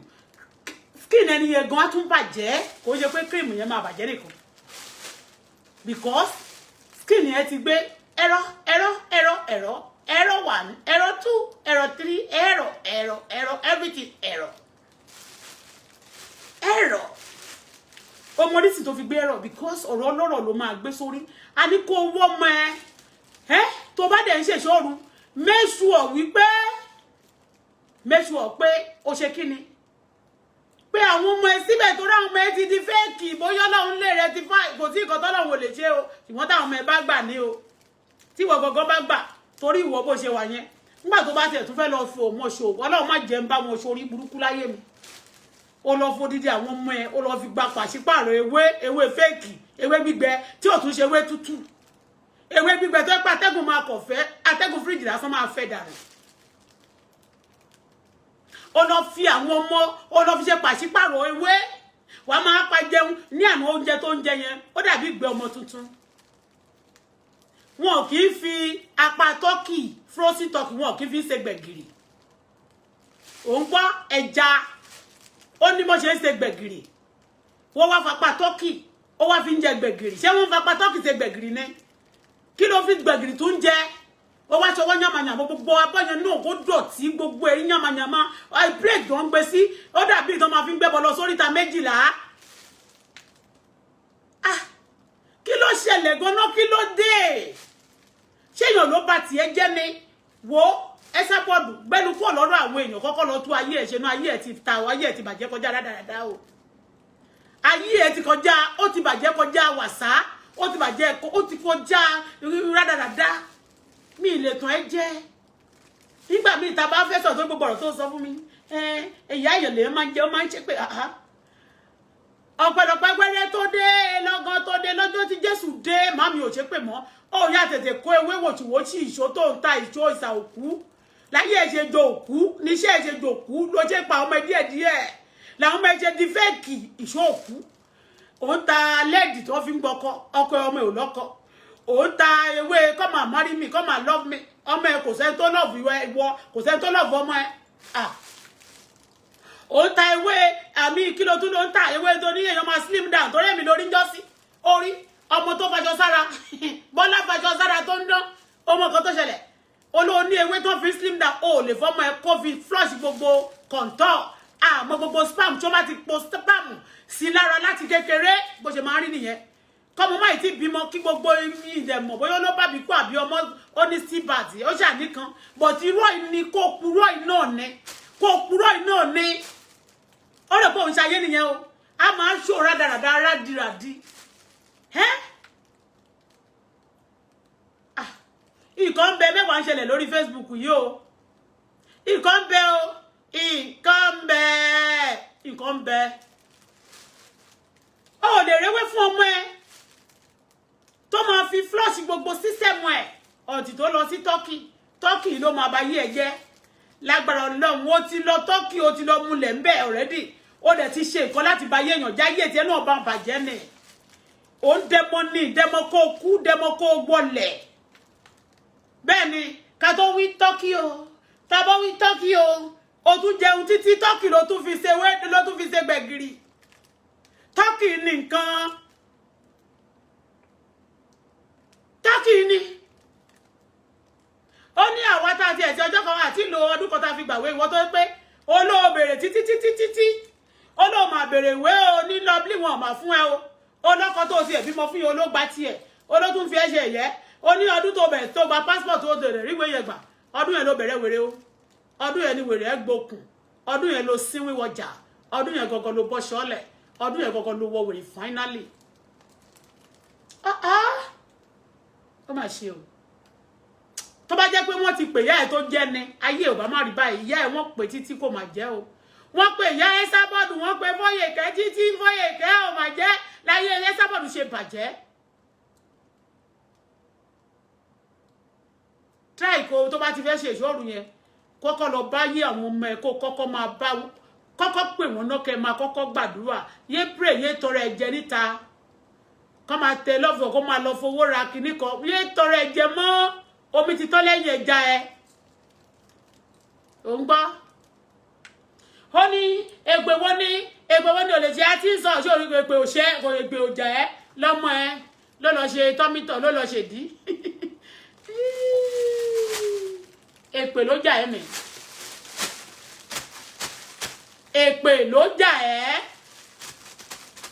olóhùn báwọn èèyàn wọ́kọ mo tún gbọ́ tó lóhùn ṣe ṣáàtì kan fẹ́ máa báwọn kan wọ́kọ kọ́kọ́ wọ́kọ fúnra ẹ̀ àwọn ẹgbẹ́ ẹ wọ́n wà nílé ọkọ o àwọn ẹgbẹ́ ọmọ ẹ yẹn ó wà nílé ọkọ o ó nídìí àdúrà o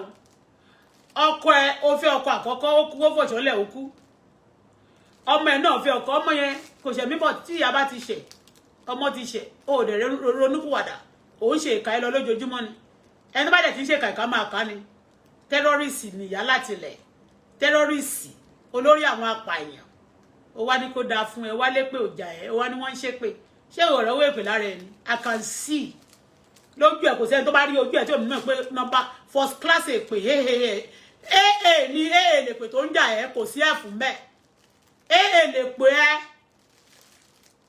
ẹ lè pè tó jà ẹ kódà páàsì tó wà bẹ́ẹ̀ ò sí ní lè pè tó jà ẹ wo èpè tó jà ẹ tìkì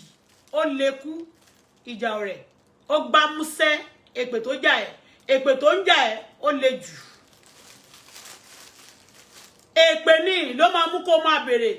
báwo ló ṣe ń ṣe lórí kiri kan ó lè pọ́ dùn ni ohun ẹ ò dùn ta ló ráyè òṣì a máa jáde a máa sọ báwo ló ṣe ń lo ẹ báwo ṣe ṣe ohun ẹ ò dùn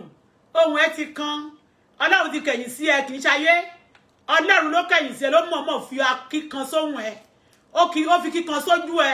ojú ẹ wá dàbí ojú ọ̀pọ̀lọ́ ó wá fi kíkan sí bọ́dì ẹ wá ṣá ó wá fi kíkan sóhun ẹ bẹ́ẹ̀ ni ohun ẹ ò wá dùn mọ́ ló ti aráyé ó wá fi kíkan sínú ilé ẹ náà àwọn ọmọ ẹ wá ṣe wọ́nranwọ̀nran èṣù wá ṣe rìfábà nínú ilé ẹ lójoojúmọ́ inú ilé ẹ wá ń bọ́bù fún òkùnkùn ìsọjí ojoojúmọ́ fún èṣù nínú ilé sorry for yourself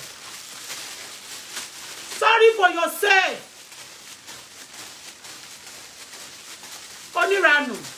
a máa pẹ́ nìkan pàdíwọ̀ bọ̀bọ̀ kan bí ẹni wọ́yá òun ló máa ń jẹ́ kó owó jí sọ́wọ́ owó wo ló jí sọ́wọ́ òṣì ó máa kó jáde ó tí kó 100,000 odidi báyìí kó jáde ó bá kó 3,000 4,000 á kó jáde àmọ́ ṣé owó nìyẹn ni ìwọ tó ń ta kòǹkè ṣe bí owó tó bá dá fún ẹ náà tó bá gbé kòǹkè fún ọmọ ẹ máa lọ sẹ́wọ̀n ọmọ ẹ máa lọ ẹ̀wọ̀n ṣe bí wọ́n ń ti àwọn ọmọ jáde pé kán lọ máa jà níta ní Nàìjíríà kán máa pa wọ́n kó wá ṣe tán á máa fà fún wọn ó yẹ kí justice wà you are just banging like a dog your word your matter your speech doesn't make any sense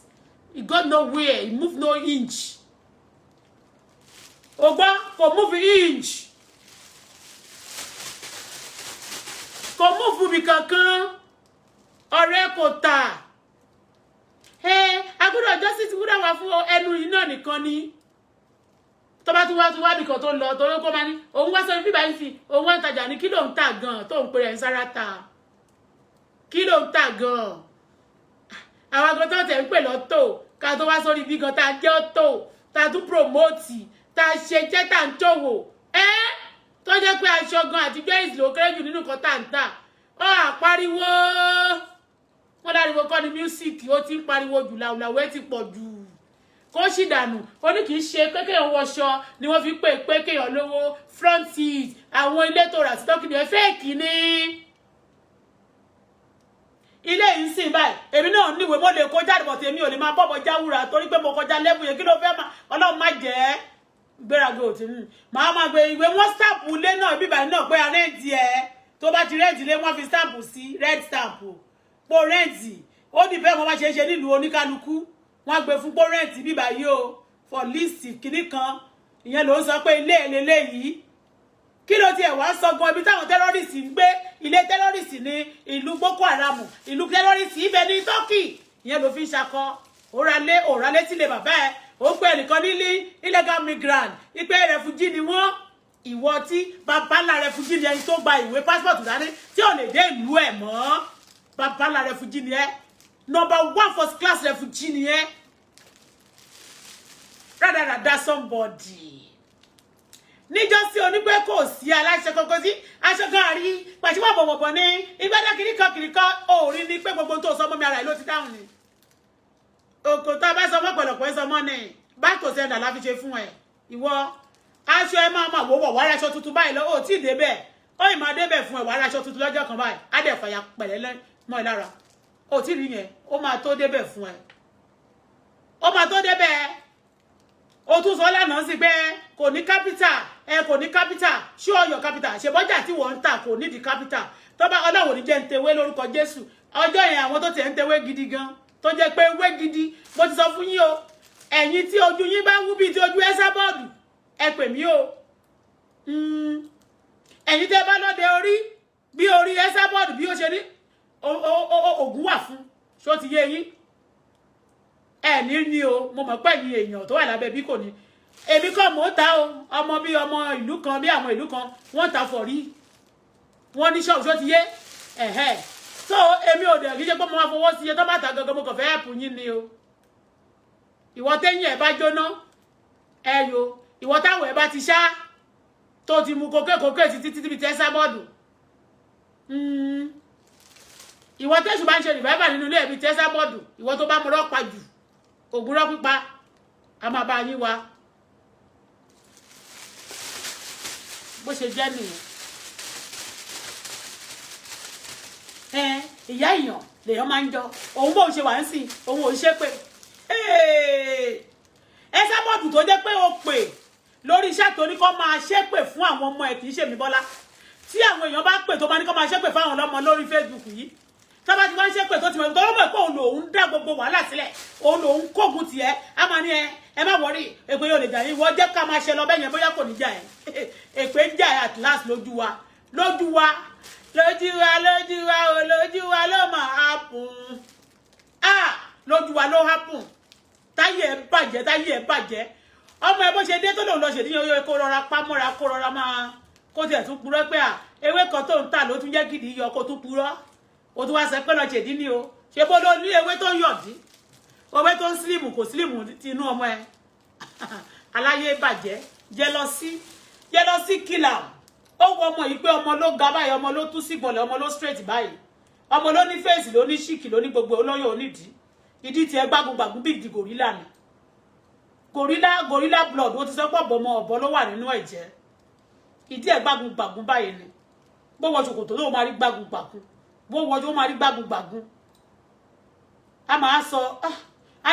a máa sọ pé wọ́n ṣe yọ mísírì kan oníkiri kan mí kan ilé yẹn tó bá you get it in front èmi á máa fi omi wọ̀n ẹ́ èmi á máa fi ilé wọ̀n ẹ́ máa fomi wọ̀n ẹ́ ní ọlọ́run tó yìí sọ fún mi pé òun máa fún mi owó business onímì níyẹn tó lóun máa ìpèsè fún mi tí máa ní gáràjì ní Canada tọ́lọ́run ti ṣe tó lóun máa ṣe fún mi tó ní máa tún ní gáràjì ní Nàìjíríà tí máa ní gbogbo ìlú tó bá tún wù mí tó bá wù mí mo tún lè wá ní mo tún lè máa tó bá jẹ́ pé wọ́n gbà máa tó máa kó mọ́tò wá sí ìbọ̀lọ̀ pé náà pé wọ́n ti ní mọ́tò tí wọ́n ń lò ṣé wo ìwọ máa wòran kó mọ̀ pé Ọlọ́run kò ń ṣe ọmọ Ìbàdàn Ọlọ́run ó ṣe ọmọ Ìbàdàn kò dẹ̀ kọlà kò tún kọlà sóhun ó ń gbọ́ ṣé bọ́ sọ pé mi ò ní kápítà ń jọ́sí onímì ńláṣọ despite pé àwọn aṣọ tí mo wọ̀ ń gbà yóò dájú tiẹ̀ lọ ó quality designer ni àwọn fragline àwọn designer aṣọ ìtàló àwọn bàtà ìtàló tí bá gbé bàtà kan jáde ẹyọ kan náà ni but a gbọ́dọ̀ máa bọ̀bọ̀ jáwúra àgbò kì í ṣẹgbẹ́ ọ̀dà ṣó ti yé Ọlọ́run mi dáa ju ewu ẹ̀ lọ Ọlọ́run tí mò ń pè lójoojúmọ́ ó dáa ju kánù dúdú àti pupa lọ ó dáa ju lẹ́ẹ̀dì gbogbo lẹ́ẹ̀dì tó ló máa ṣọmọ́jú títí ó dàbí òkú ó fàtíkè opo kẹ́míkà títí oríṣiríṣi pàdà funfun pọ̀ àti gbogbo ẹ̀ ó ṣọmọ́jú ò mà réyàn pè ẹ́ ó ṣe sọ́kọ̀ọ́kan tó tẹ o kò mà pè ẹ́ o kò mà láìkẹ́ mọ́ o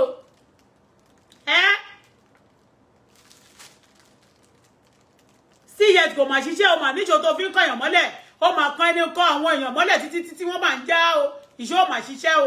ara ẹ̀ mà ló ti ń dáhùn bó ṣe ń kọ ìṣó yẹn báyìí àwọn ọmọ ẹ̀ ló ń kọ̀ mọ́lẹ̀ bó ṣe ń kọ̀ wọ́n báyìí ló ń kọ́ ọmọ ẹ̀ mọ́lẹ̀ bó ṣe ń lọ sí ìsàkú tó ń tọ káàdù dúdú ó tiẹ̀ tún lo ata mọ́lẹ̀ níjọ́ mẹ́ta kí ló tún dé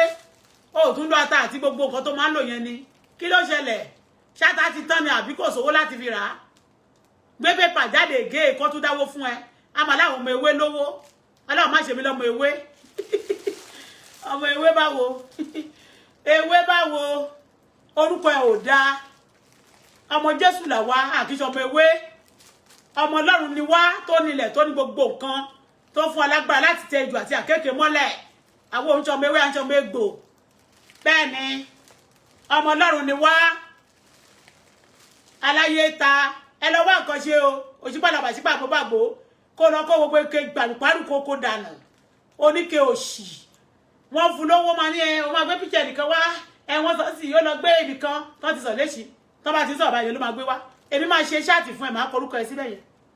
gbogbo nǹkan tó gbé yẹn people know the truth okay so kò sí kankan tó fẹ́ sọ tó fẹ́ fi ti intimidate níjọ́ sí gan òun intimidate mi ṣé níbi tá a wá dé yìí ni wọ́n ti fẹ́ intimidate wọ aláyé ta aláyé rún bégébégé ìwọ fake person ìwọ useless person ìwọ tó wait tó paper ó fúyẹ́ bàjẹ́ bẹ́ẹ̀ ni ó fúyẹ́ jù ẹnu yìí ni òun ṣe pé ó ṣe pé jù ẹ lọ kó go after people ó kàn fẹ́ máa sọ ni kọ́ bá torí gbogbo àwọn èèyàn tó bẹ̀ síta gbogbo àwọn tó bá bẹ̀ tì ní gbogbo yẹn máa jọ ṣòfò sọnù ni òfò lómi ẹ̀fọ́ ṣe lẹ́ máa ṣe dànù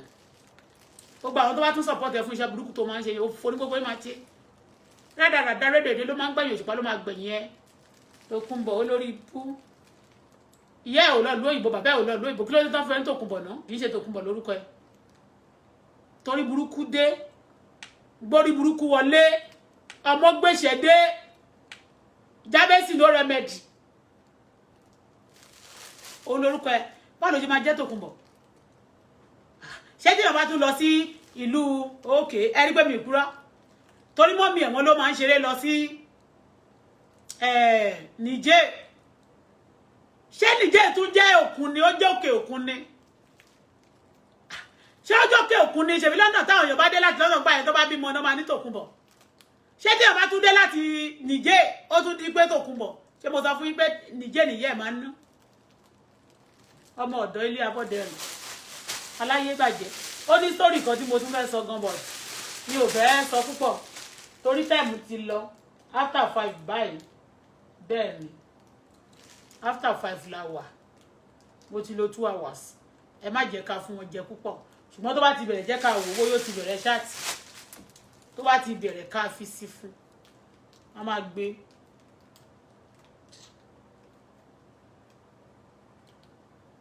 ó ti rè pé òróró kan nìyẹn o lákàmá yẹn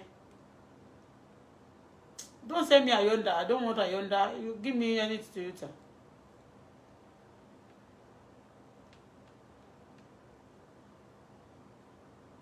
wọ́n gbé sórí Facebook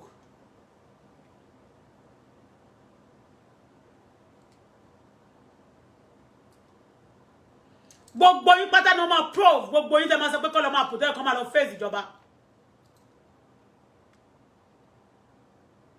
So that they be killing them. Torí pé wọ́n ti fọmọ tiẹ̀ ṣe ètùtù. Torí pé wọ́n ti fọmọ tiẹ̀ ṣe ètùtù.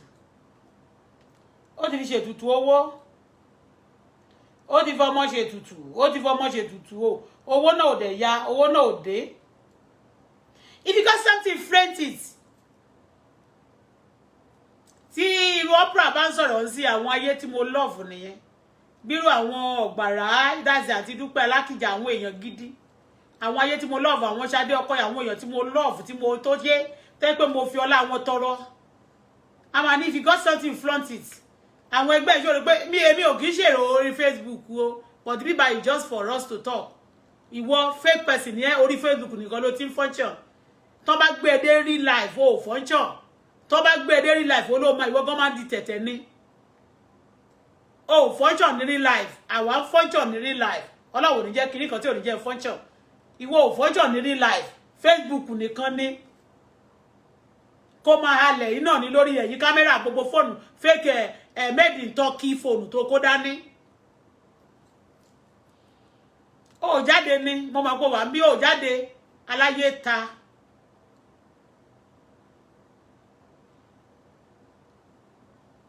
ó nílé wọn ilé ìwọ̀n sí yìí o ilé ìwọ̀n yẹn ilé ìwọ̀n ṣe ìgbádà o òun ṣe kìnnì kan ìgbádà o kòdò ilé ìwọ̀n o ó máa ń bọ́ǹpù lè torí pé mo sẹ́ pọ̀ mọ́ mi pé mo ní tọ́mọ mi tá a bá rí nǹkan tí ò bá jẹ́ gbogbo nǹkan ló ní àkókò tá a bá rí nǹkan tí ò bá múnú wa dùn we are about to be a lè sọ ká dẹ̀ feel bad about it for that moment and I will take it out of our mind but tẹ́yìn tí nǹkan tó yẹ kẹ́ ẹ sunkún sí ẹ máa mu gògógóró ni wàá jáde wàá máa ṣe làwùlàwù wàá mu gbó wàá mu kókè ọmọ ẹ̀ á mu ìwọ náà mu ẹ má jọjọ máa ṣòṣì pọ̀ nílé yín ariwo á máa lọ láá no respect no retreat no surrender nínú ilé yín ó máa ń sọ pé ilé ìwọ̀n sì oyún àwọn máa ń bọ́ọ̀bù ní gbogbo gbà á rí bẹ́ẹ̀ ọjọ́ tọmọ ẹ̀ náà sọ pé shut up your mouth let us sleep tí ìyàn kan náà sọ pé please can I be ìyẹn ìgbà ẹ̀sọ́ lánàá ni kí ló ń tà polówó kọ́ ọmọ ní can you shut up your mouth can you let me be where is my mọ́mọ́yìn ọmọ ẹ̀ máa bèrè mọ́mọ́yìn tí ò ń ṣe teenager tàbí ẹ̀yẹ kó ṣe mọ́mọ́yìn kó gbé fún ẹ pé mọ́mí this is mọ́mọ́yìn wàá máa ṣe tán wàá máa sọ ìwọ ló ní àwọn ọmọ bẹ́ẹ̀ yẹn nínú ilé a máa lọ ọ́dà oúnjẹ àmì ìmọ̀jẹ tó ní ìmọ̀mọ́jọ oúnjẹ aláyé bàjẹ́ àwọn èèyàn gidi kì í ṣe bó ṣe ń lò lẹ́lẹ́ ayé wọn ló ṣe ń lò yẹ ayé ẹ ti wọ red ayé ẹ ti wọ red kí ló dé tó jáde ṣó jáde ni ṣó jáde tó bá jáde ṣó jáde ni tó bá tún ti jáde á máa gbé fún ẹ terrorist is not alive anywhere in the world onírun jíjẹ alára ṣíṣá eléyín rírùn pàṣíwọ̀bọ̀wọ̀bọ̀ gòrílà ó ní káwọn ẹbí nǹkan wá sábẹ́ ṣáàtì mi kan máa bú mi ìwọ ò rí mi ní ìgbà tí stress wà seriously yẹ ò rí face mi yàtọ̀ sí ti tiẹ̀ ṣe bí gbogbo àti face yẹn tá a gbé tó níbẹ̀ yẹn ṣe bó ìyèbí oní olówó náà pàdé náà ò ti pariwo owó tó ní owó òṣì owó tí ò yọ lára owó wo ni ó lówó ó kódà ò ní pépà débi pé ó máa lówó ó ní pépà owó tó bá kó dé fún ẹ dání àtowó tí àwọn èèyàn bá lọ tó bá lọ bá wọn obtain owó ike ṣé o mọ̀ pa sọ́njọ́ sí pé you are always helping them to withdraw money tó bá send owó fún ẹ wá bá wọn lọ gba owó fraud ó máa ń bá wọn lọ gbà ló sọ́njọ́ yẹn òun ta lé tó wo bá kó owó fraud wá owó tó bá tiẹ̀ bá yéèyàn jẹ́ á ní kò sí tó kàn tó bá ti fóònù owó ìbá bá yéèyàn jẹ́ kò kàn ayé ẹ̀ máa bàjẹ́ náà tọmọtọmọ ni so o ti kú o ti rẹ̀sán má wọrí o lépè ò lè jà ẹ́ jẹ́ a máa ṣe lọ báyìí ṣé o ti gbọ́ olórí burúkú níjọ́ sí kíjọ́ kìíní àná tó lọ nàìjíríà ó ti sá ibi tó wò ṣiṣẹ́ sínsìn ló ti fẹ́ lọ rò nígbà tó dẹ̀ ṣe tán sìn ó wá di ibi tó dé ìwọ̀ fún ẹ ó lè ṣì buhari yẹn ló mà sọ pé ó fẹ́ lọ dúró oúnjẹ tó ní àwọn máa wà ń bẹ̀rẹ̀ ọjọ́ tó bá ti fẹ́ ṣe inauguration òun lọ báyìí ni olórí burúkú èèyàn èyí ṣe mi ọṣẹ jàre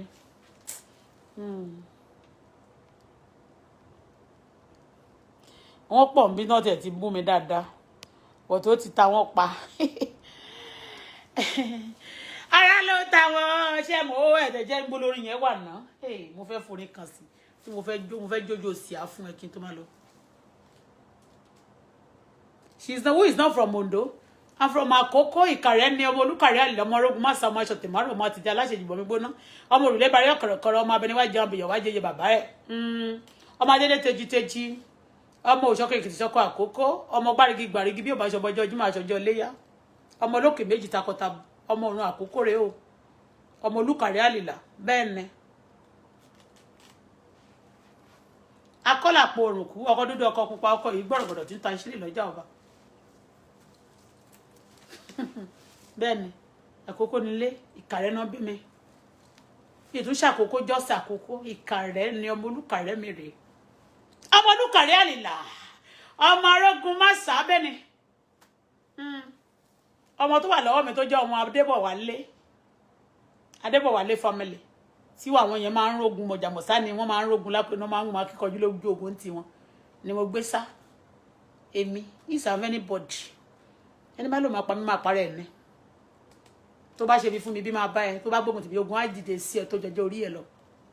tó bá tiẹ̀ bá ti fẹ́ bàjẹ́ wọ́kàn gbógun tèmi tán bẹ́ẹ̀ yóò bá ní bàjẹ́ fún ẹ abájọ wa wọ́n máa bàjẹ́ fún ẹ ni bẹ́ẹ̀ ni á bàjẹ́ fún ẹ mọ̀nàkà ẹ̀. Congratulations to the president, new president in America. But Donald Trump used to go and relax. Authority ẹ̀gan wọn kúkú listen náà sí Donald Trump tẹ́lẹ̀tẹ́lẹ̀. And he has money. Wọ́n ló máa lọ sẹ́wọ̀n for what? On what grant? Tó bá dẹ̀ fẹ́ lọ mi ò mọ̀ kí ló fẹ́ fi lọ olówó. Ẹ wo àwọn ayé kan wà tẹ́ pé you don't even sorry for them because they are even better. Even tí wọ́n bá sí lórí oyè wọ́n better jù ẹ lọ. Tí wọ́n bá wà ń bẹ̀ wọ́n better jù ẹ lọ. So kí and ẹni tó dẹ̀ tún débẹ̀ náà congratulations. Ọ̀tí ẹni tó bá ti débẹ̀ náà ẹ má ti yọ̀ torí wọ́n lè sọ fún yín gan Buhari gan lè sọ fún mi pé kán dágbó anybody tó bá wà l'Amẹ́ríkà tẹ́ ẹ tí wọ́n sọ pé a máa gbá gbogbo ìwé wa wọ́n ní kẹ́ máa lọ lé yín tó má béèrè tó má request fún àwọn èèyàn wọn tí president ló ń bá request fún ọ̀tọ̀ ní sìn náà sọ pé wọ́n lé yín India àwọn India tó ń tọ̀ lé tó máa ń rùn àwọn India tó máa ń rùn àlùbọ́sà àwọn tí àtijọ́ yẹn tó ti ní wọ́n lè yí mẹ́ aṣọ India gan Bola I have new design money I don't wear you say they should go to country Nigeria should go ó ní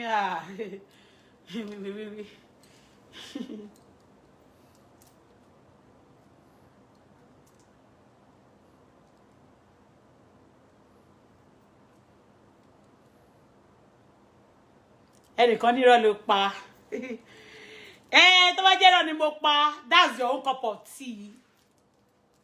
big fish báwo lẹ ṣe mọ̀ thank you jare because you are not you ẹ̀yin well anyway mi ò ṣe onígbìràgà anyway bẹ́ẹ̀ bá tún sọ pé mo purọ́ mo tún jẹ́ ọmọọba ọ̀run ọmọ tó Ọlọ́run tó dá ayé àti ọ̀run I'm a princess of the most high God also so àbí mo tún purọ́ ẹ̀yìn bó ṣe ń lọ nìyẹn bó ṣe ń lọ nìyẹn ta Esabod ṣe mọ́ wọ́n sì kí sójú bẹ́ẹ̀ ni front is front words níbi táwọn èèyàn ti gbé billions ó ti lówó wọ́n á máa kó pàrùpàrù wọ́n á máa kó change at your age jẹ́ nǹkan elémùrè fún ẹ.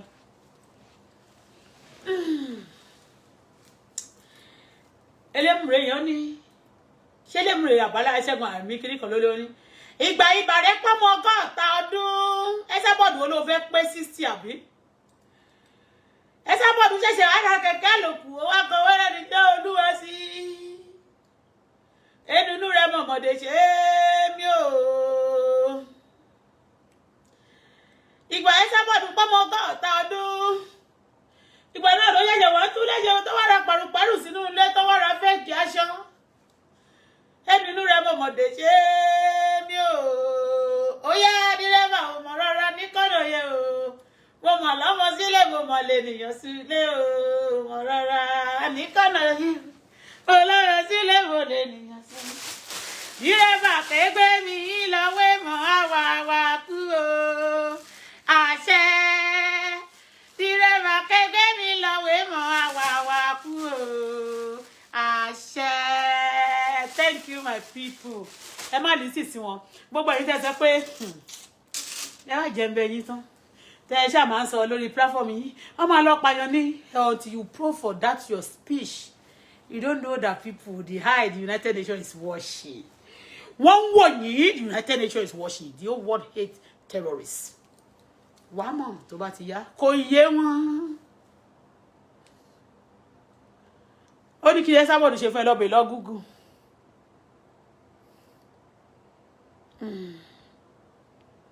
Lọ́bẹ̀ lọ Google.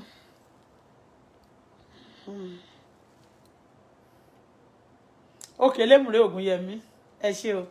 èmi fẹ́ lè ṣe lọ ẹni tó bá sọ pé kí n má dé ni mi ò ní dé bá o ṣùgbọ́n èmi Bọ́lá Fọláṣadé màá máa wá màá sì máa bá ẹ̀yin tèmi láyọ̀ àti àlàáfíà ire o